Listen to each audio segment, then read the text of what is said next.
You ask Tiger to calculate. This deals with finding the midpoint between 2 points.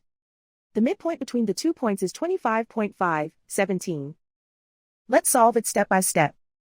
Plot the 2 points and calculate the midpoint using the formula. The coordinates of point 1 are, x1 equals -24, y1 equals -40. The coordinates of point 2 are, x2 equals 75, y2 equals 74.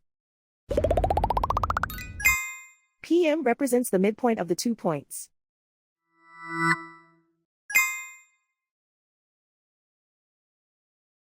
Use the x values in the midpoint formula to find the midpoints x.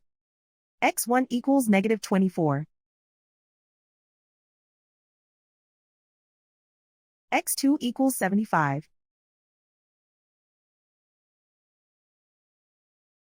Simplify the arithmetic.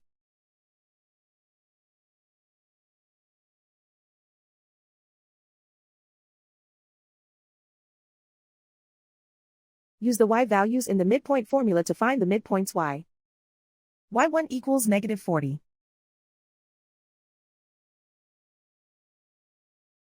y2 equals 74.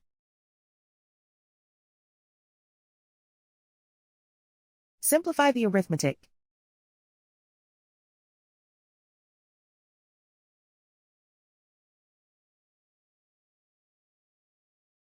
And so, the midpoint is 25.5, 17.